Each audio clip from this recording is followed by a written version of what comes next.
Hello, everybody, and welcome to my studio. It is me, Gideon, also known as Gideon's Light, and I'm your creatively fit coach. Welcome to another episode where we are diving deep in our art journals, and this is our last episode in this mini series of abstraction. And this week, my prompt for your creative art journal is to use an aerial shot of a landscape as inspiration to create a piece for your art journal. So today, that is exactly what we did. We had this beautiful aerial shot of little lakes of water that has the most beautiful hues of blue, maroon, and gold. And I used that as inspiration to create a beautiful piece in my art journal. So let me show you exactly how we did that. So give me a second, let me turn the camera around and we'll get right into it.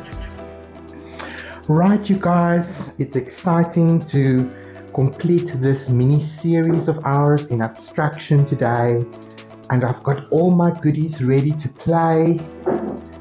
But before we start, let's just light a candle and just set an intention for beautiful world peace and harmony. I'm just thinking of everyone today that is struggling with some kind of mental health issue. I just extend my compassion and empathy towards you, and I really just wish you well, and maybe encourage you to get into a creative art practice because it can really help manage your mental health and give you a place to escape to when things get too much for you. I know that it's helped me a lot. So today I've got my A3 journal here and I've already prepared my page by putting some masking tape around the edges. In fact, it's literally still drying. So I need to get myself a bit of a kitchen towel here just to clean myself. So what I've done is I selected this beautiful Prussian blue that's now all over my arm. And I used my paint mover just to really put a thin layer of this Prussian blue on the background, and later I'm going to add a little bit of this metallic purple that's going to give us a bit of a pearlescent finish to this page, because in the last few weeks that has sort of been my background, and I do like to have some continuity when you page through your art journal, that you can recognize some style and a movement in the art. So I'm just going to wipe this wet paint here with this kitchen towel, but we're not going to dive immediately into our art journal. In fact, I'm going to set this aside and let this dry, and we're going to get into our little watercolor pad today as I get into my space. So what I've got here, I've got a 300 gram A4 watercolor paper, so it's nice and heavy watercolor paper, and it's a lot of fun to work on with your watercolor. So I've already torn out a page for myself to use, and I've printed this amazing image, and this image belongs to Terry Bornier. I will also add it to the video details. He is a photographer and you can find him on Instagram. Amazing aerial landscape photography. And this is exactly going to be my inspiration for today. So this image does not belong to me. It belongs to Terry Bornier, but we can use images to draw inspiration from. And as we draw this mini series of abstraction to a close today, my inspiration and prompt for this week, as you know, is all about aerial photography that you can use in order to create abstract art. Isn't that exciting? So this beautiful image is obviously some kind of pool system somewhere in the world, and these pools all have a variety of colors depending on what is in the pool and what the water is reflecting.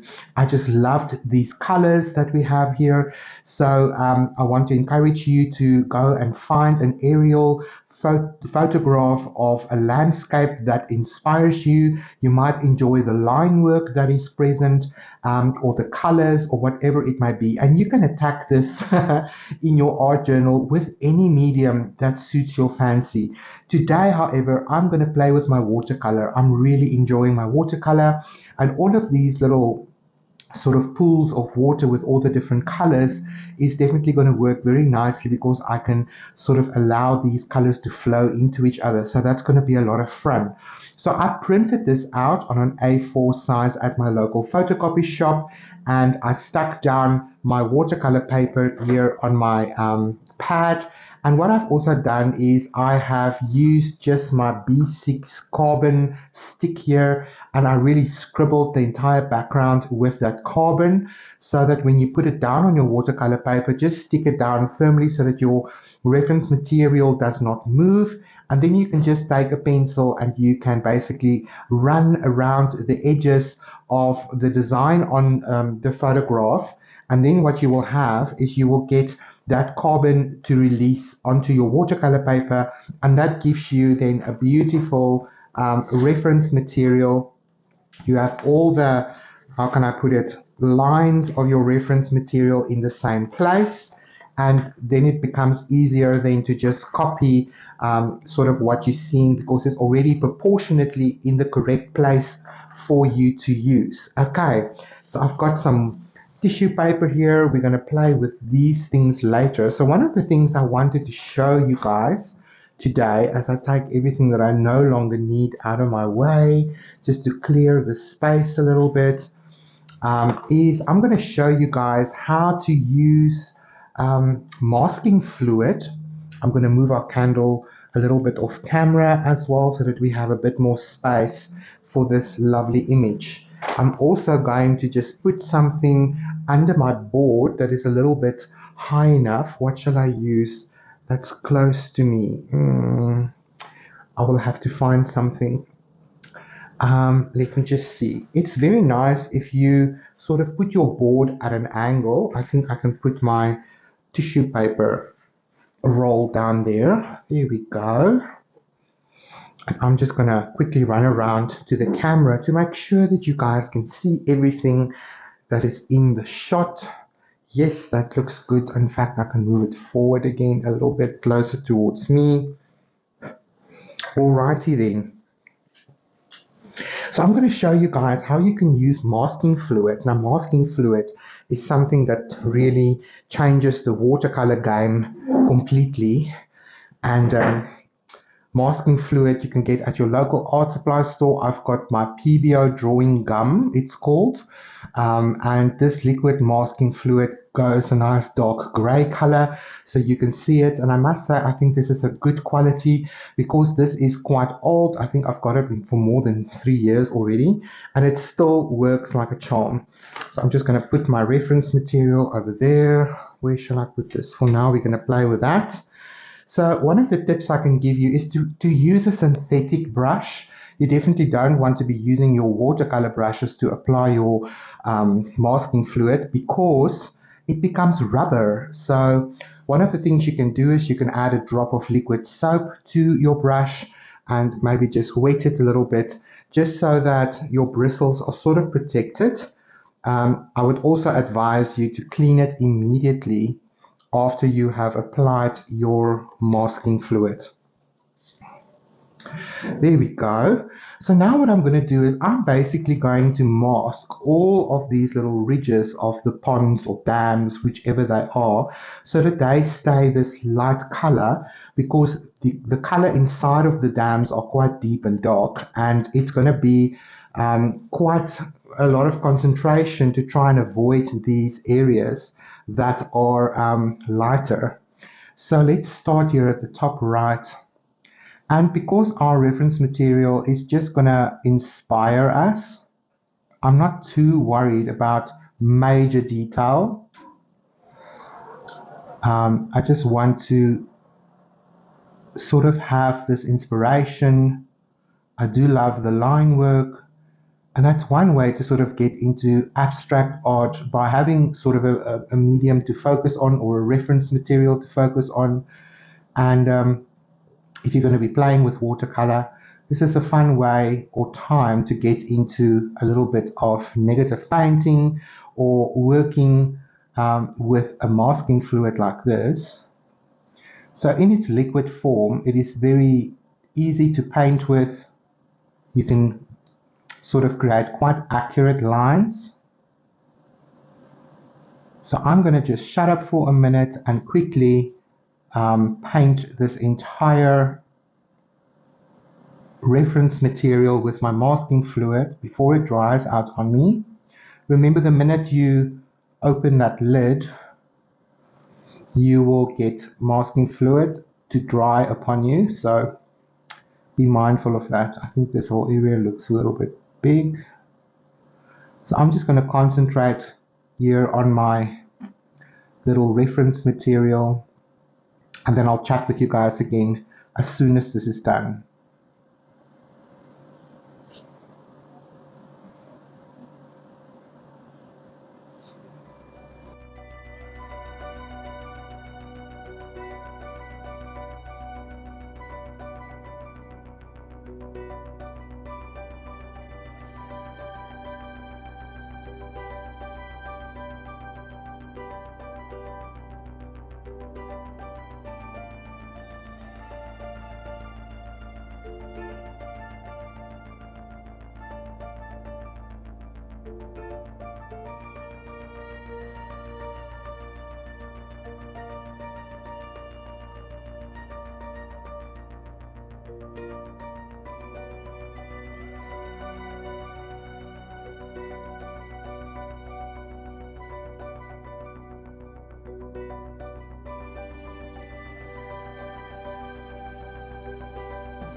It looks like the masking fluid is completely dry. You can see it is darker and very shiny. So I do want to just warn you that you have to wait for your masking fluid to dry completely before you begin to paint. Otherwise, you do stand the risk of that the masking then sort of doesn't dry, and then when you take it off, you can stand the risk of tearing your papers. We don't want that at all. Okay, so what have I got here? I've got my watercolor palette, and I've got little dams of color that I'm pre-mixing just to make my life a little bit easier. Let me put that one here. So if we give a careful look at our reference material, we notice overall that we have a lot of blue sort of tones to play with in these little ponds. It also goes from very light areas to very, very dark areas, which will give us some lovely contrast. Then we've got like a rusty maroon kind of color. We've got some magenta and purples. And then we also have beautiful warm golden oranges that we will be playing with. So what I've mixed for myself here is, don't ask all the colors because I can't remember exactly. But this is some kind of Indian red, if I remember correctly. I've added a little bit of maroon kind of color and a dash of magenta and also of sepia brown to give me this maroonish brown color. This is just, I think it's Indian yellow. And then I've got cobalt blue in this little bowl. And here I've added a bit of indigo. Here I've got darks as in purple. And here I've got some magenta mixed with a little bit of violet. So we do have a little bit of pre-mixed colors that I will play with, and I'll continue to top these little jars up and adjust the colors. So I'm not going to be talking a lot during this process. I think it's pretty much self-explanatory in the sense of just looking at each of these little dams, and I'm just going to start from the top. And the reason why I've propped my canvas up a little bit here, my paper, is to have gravity work in my favor. So as I work from the top down, I can control the bead of water to do some lovely washes. So I'm going to speed up this process so that we don't sit here forever, but just sit back and relax and enjoy the journey of watercolor as I go in and just enjoy the play of color here. So I've got my watercolor brush. On the left here, I've got a little jar of water where I rinse my brush, and I've got a jar where I've got some clean water because I do think it's always a good idea sometimes to just pre-wet your area with a little bit of water, just to sort of prepare the paper for, the color. And I think what I'm going to do is I'm pretty much going to have to do this in a few sort of runs as far as intensity is concerned. And because I didn't make my cobalt blue very dark.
Right, so I brought the art journal back because I want to continue to develop this background while I'm waiting for the watercolor section to dry. So I've got here my Montmartre metallic acrylic in a purple, and I've got a makeup latex applicator. I just want to have a diffuse sort of background. So I'm just going to dot this every here and there. And then I'm just going to use my makeup applicator to just blend away.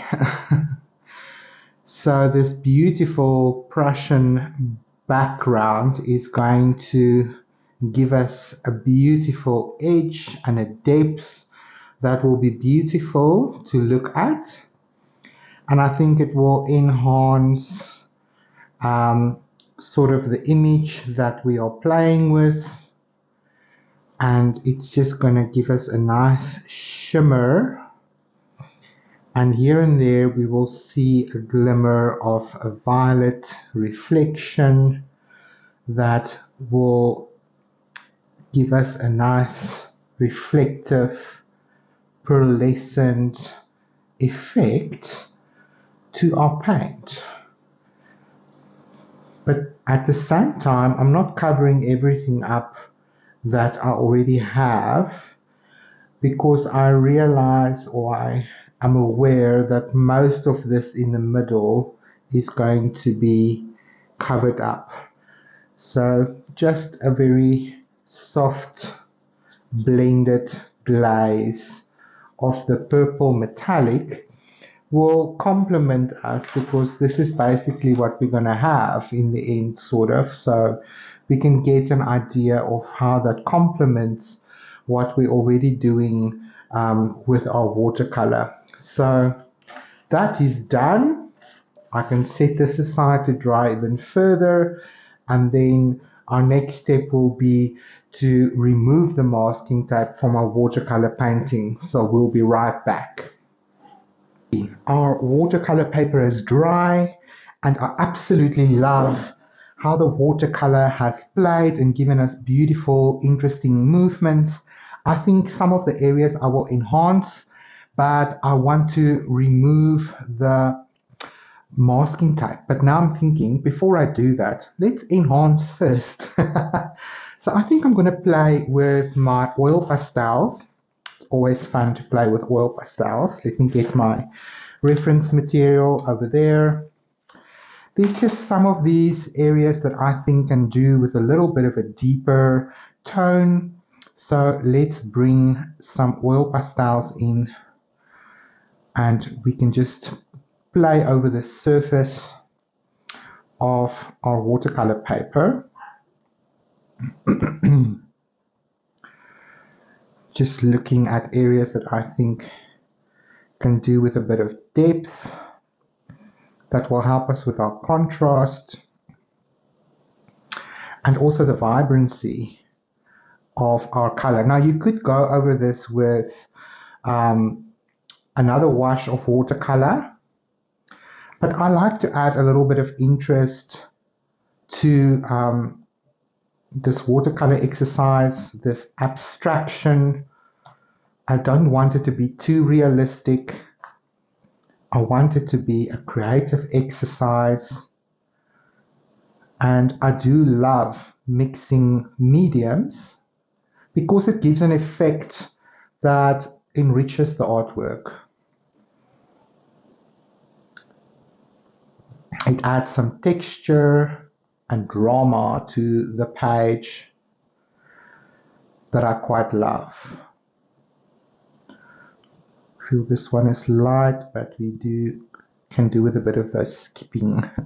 And I think that's also what the oil pastel does give me, because my watercolor paper is a cold press, so that means it has a bit of a rough texture finish.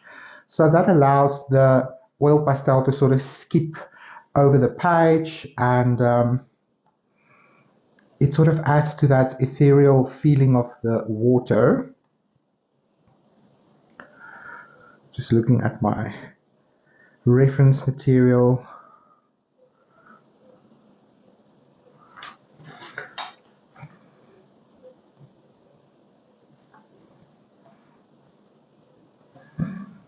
Just playing with these edges a little bit. So before we remove the masking fluid, it would help to continue to protect that edge of these sections. So that's why I decided to play with this masking, or what you call this, oil pastel first. Now, I do quite like this area. Let me just look here. So this one is a bit more orange. This one has a little bit more of this ochre color. So again, I'm not trying to redo everything, but I'm just adding a richness and a vibrancy to these little pools of color. Let's add some of this as well. That's quite nice. We have a little bit of this color over here as well. That's nice. That's very nice. Let's see if we add a little bit of this dark brick color. Yes. Just deepening this like Indian red. What is this called? Oh, they didn't put the name. I think it's like an Indian red kind of color. That's quite pretty. I see some of it here as well. So an aerial shot of a landscape to me is just such a pretty abstraction. It's an aerial view of the landscape, and in a way, I think it gives us, Mother Nature gives us a very good sort of class in abstraction. and what it can look like. I think Mother Nature is one of the best artists out there. So we can always learn from, nature. So taking a photograph of, the landscape from an aeroplane or from a satellite gives you this verticality when you look down on the landscape that is just so beautiful.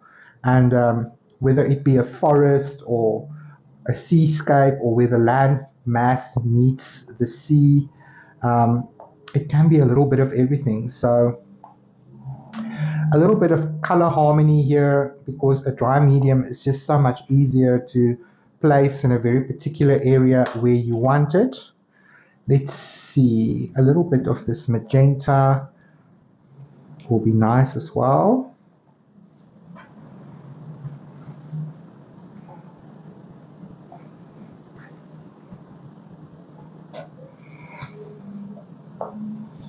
I do love how this landscape comes alive. Let's add a bit of this orangey color here. Yes, this needs to be a little bit darker, but I do love that lighter color shining a little bit through on the paper.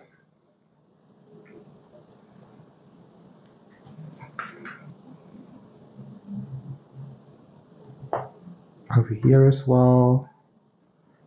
That's very nice. Now let's look for a dark brown. Does this even have a dark brown? I do see a bit of this green in there as well.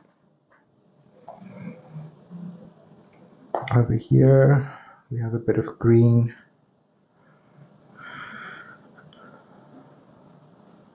Over there.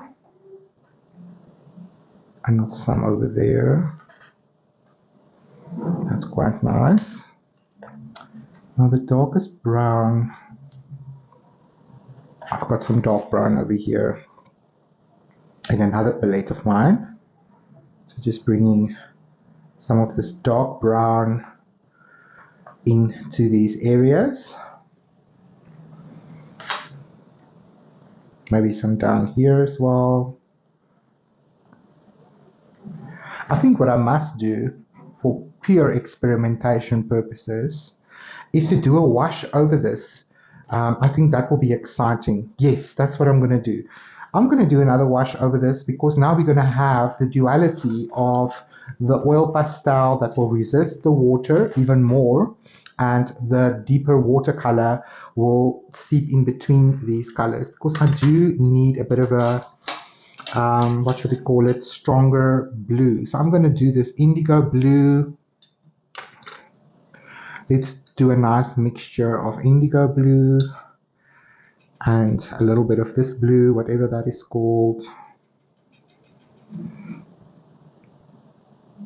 Let's add a little bit of dark Cezanne violet to it as well. And maybe a bit of Payne's grey.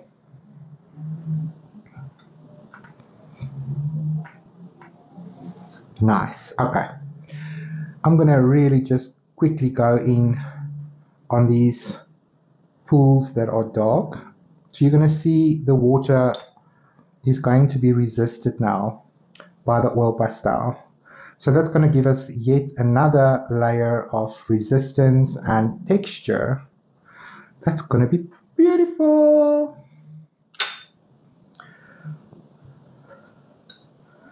Especially over these little pools of blue.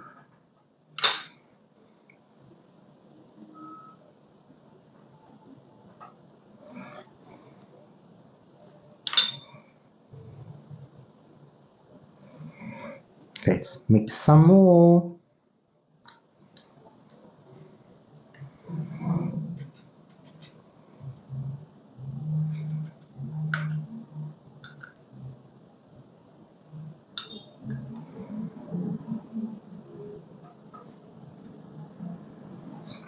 Oh, I really love this idea.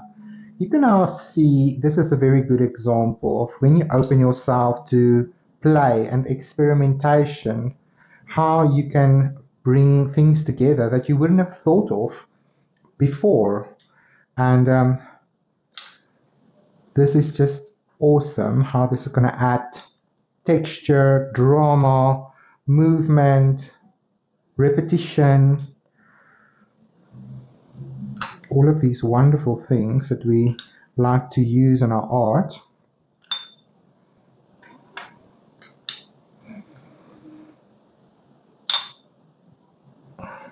And sometimes you look at artwork and you wonder, how did the artist do that? Because you can see that there's layering involved, but it becomes sort of a trade secret with artists, especially if they sort of get a method or a technique that is unique to them, because they've played and they figured out a way to bring elements together that's maybe unconventional, unique, dramatic, and brings a beauty to the page that, you know, is unconventional in some way or shape or form.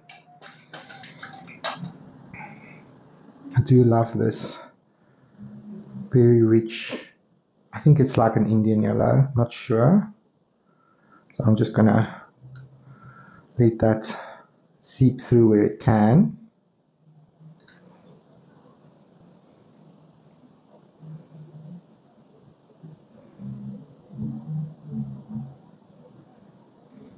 Awesome. I think that's nice and deep. So I'm going to allow this to dry, this masking fluid, because it also involves a bit of rubbing. Now you can use an eraser just to get your process started, but I also find that a clean finger will do the same. Now we might get a bit of smearing here because of the oil pastel. So again, one experiment might bring joy, but the next method might work against you. But we can always paint this in acrylic, so it's really not the end of the world for me in this particular exercise. But yeah, this is how you will remove masking fluid. And this is also why I sort of make sure I go onto my, what do you call it, masking tape, so that when I come from the edge, it sort of rolls from the masking tape. Now, if your masking fluid is new, once you sort of get the scab to lift, you usually are quite able to pull the whole thing away. But remember, I told you in the beginning that my masking fluid is no longer new, so it doesn't do that anymore. Okay, guys, I'm going to sit and do this. It's going to take a minute. So when we come back, it will be where all the masking fluid has been rubbed off and removed from our paper so that we can continue. So I'll see you guys now. Right, guys, our masking fluid has been removed, and as you can see, the oil pastel is rubbed into it a little bit. So obviously I won't be able to paint, you know, a very clear line over this with watercolor because it will be resisted. But you know, you win some, you lose some. But inspiration has struck me a little bit more because all of this looks really like gold. So I thought I'm going to bring my gold liner. This is acrylic adding permanent markers, so it is acrylic paint. So I thought this abstraction might look very nice if we add a bit of bling to it. I mean, really bring in a little bit of gold, and that way we are playing with all of our media and we are creating something special and beautiful that will add to our art journal. It's been a while since I was able to find the correct sort of, what do you call this, artwork in order to bring in a little bit of gold. And what better than an abstraction, right? So the watercolor paper really takes a very good hammering, and it really can take anything you throw at it, really. It's such a strong paper. And what we need now is a little bit of contrast to this little composition in order to bring this design home. So I'm going to go ahead and fill in all of these spaces that I created with my masking fluid by adding a beautiful organic gold edging, especially to this part of the design. You can see that gives us a lot of gold and maybe a bit of bronze and silver in some of these other lines. So then we have a combination of beautiful metallics to this aerial view abstraction landscape. So I think I am going to just fast forward through the rest of it. So I'll see you guys on the other side of this wonderful creative process.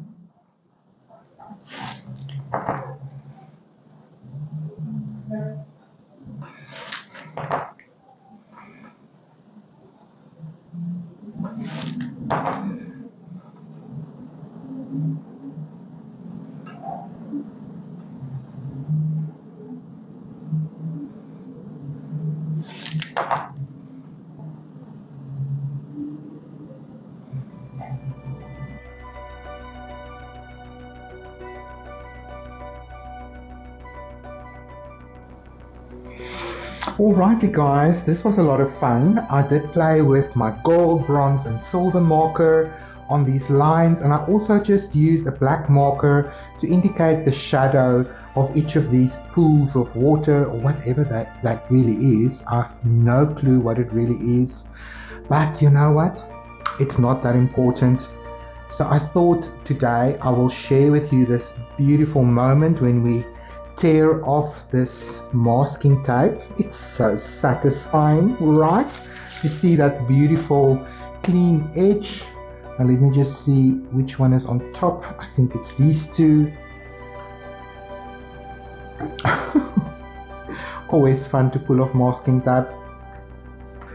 And seeing that I do a lot of it off camera, I wanted to come today and just pull the masking tape off so you guys can get that satisfaction along with me and just reveal a beautiful little abstraction aerial view if my masking tape will cooperate without me ruining my nails.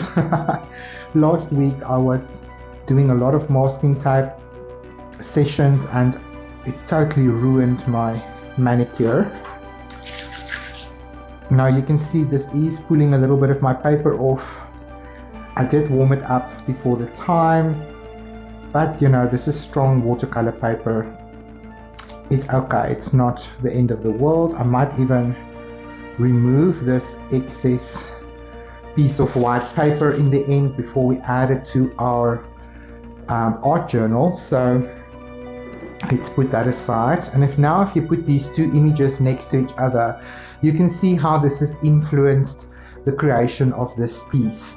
So thank you to Terry Bornier for this incredible photograph that allowed me to create something special for my art journal. Now let me bring the art journal closer, and now we can decide, do you guys think I should remove this white border? I do like this border within a border within a border. It almost feels like it frames the art even more. One way, I don't know if I want it or not. I do like it. We'll let that sit for a minute. I don't know, hey? Do I like it? Don't I like it? How can I see? I will need to almost,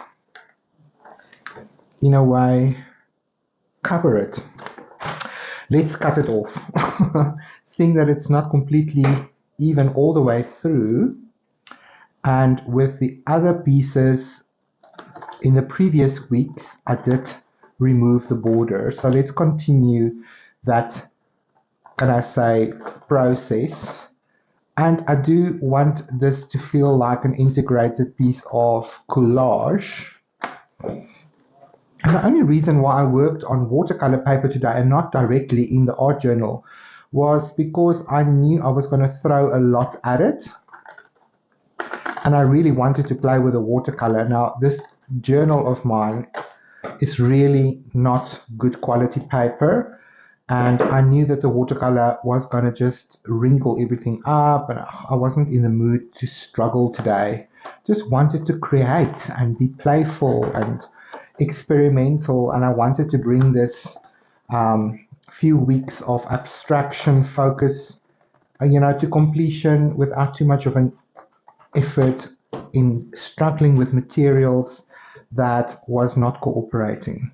So today is the solar eclipse, and I think most of my friends in the States might get to see it. So it's definitely a high energy day today, and then along with it comes, what is it called? Not a shooting star, a comet. There's a comet coming around, so that will be a lot of fun. And I'm wondering how many of you guys will get to see that. So do drop me a comment and maybe tell me if you're going to see the comet that is going past our heads. I just wanted to bring in a little bit of contrast by adding a little bit of a highlight there with my jelly roll to the side of these little dams. What shall we call them? Little dams of colored water. They're probably harvesting something, something like one or other mineral in these dams. I know that some of the, salt and mineral farms have these little dams, and as the water evaporates, so you get to see the various colors of the little pools of whatever this is, and that is why we are seeing so many different shades of color in these little areas. And a bit of contrast is always a good idea, just to bring out the focus on some of these areas. Like I missed this little dam. This one's little shadow will be up there. So that's really helpful.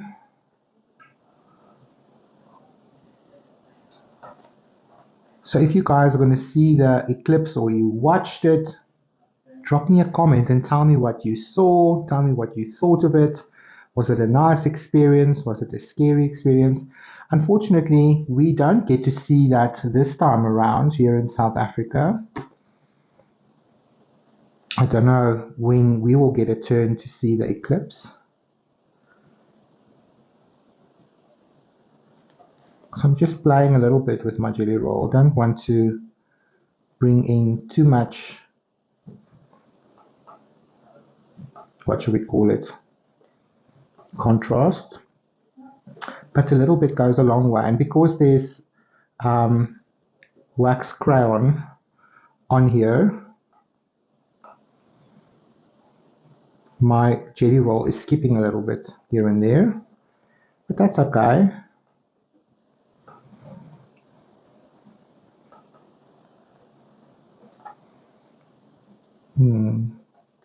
It does help you to concentrate a little bit on where you think the highlight would be versus the low light or the shadow. Sometimes you can hear I'm a hairdresser when I talk about things like highlights and lowlights. There we go. Now this was a little housey on the reference material, but I didn't want to give too much attention and detail to this. I just wanted to play with these beautiful pools of color. And I think we succeeded in doing an aerial shot, abstraction landscape. I'm very happy. I'm actually quite happy that I did remove this white border. It blends into this color at on the background really nicely. So let's glue this down. Let's do this. Let's do this. Let's do this. Okay. Let me grab my paper.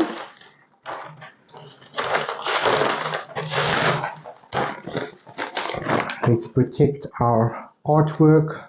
There we go. Now I must find my glue. I cleaned up my studio this morning a little bit. and put some stuff away. It's helpful then to have some clarity around your creative process, because if you are a little busybody like me in the studio, there is 50 million projects at the same time, then sometimes it gets a bit overwhelming between art materials lying around, and I'm constantly looking for things because I don't have a lot of storage in my studio. So sometimes I need to just take a minute and clear the space and help myself focus on one thing at a time. Otherwise, it gets a little bit overwhelming. Okay, we're going to put it this way. Now, to find the center, sort of. I think that feels good. So I'm going to put this paper on it again and use my credit card just to smooth this down. But rubbing on the paper now protects the artwork underneath while I'm able to put some pressure on it and get it down. Get these corners down nicely. There we go.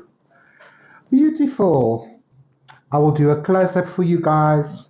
I think this was a lot of fun to do this Arail abstraction. I hope that you will also find inspiration in playing with your art materials and just getting a beautiful aerial picture that will inspire you to create something yummy for your art journal. So let me know what you guys think about this exercise. If you're going to do it, remember to share a photograph with me on the Creative Heart group. It's always fun to see what you guys are up to and how you are inspired by this creative practice. If you do struggle with mental health or with any health issues and you have a creative practice, tell me how you use it in order to cope with your condition, and maybe that will inspire others that have a similar situation to also maybe get into a creative practice to help cope with stress and with pain and with physical things. So thank you guys. If you're new here, remember to hit that subscribe button. I do this weekly prompt every Monday to inspire you to go and play in your art journal. And if you've been around, remember to like and share this video with your friends and community. Maybe somebody will benefit from it. Thank you so much for watching. It was a lot of fun spending time with you again today. I'll see you again next week for another episode of The Creative Heart. And bye-bye for now. And there we have it. I just wanted to take a minute to come up close to this artwork so that you guys can appreciate the texture and the whole vibe of this beautiful piece of collage that we added to our journal. I played with watercolour and I've also added some oil pastel and even the metallics. So that is just so lovely in all these subtle nuances of colour and inclusions. That is just so beautiful. And this was all inspired by an aerial shot of beautiful lakes of water. So I hope you guys are inspired to take this to your art journals, take a photograph or use a photograph of an aerial view of a landscape to inspire a page in your art journal. So stay creative and I'll see you next week. Bye bye for now.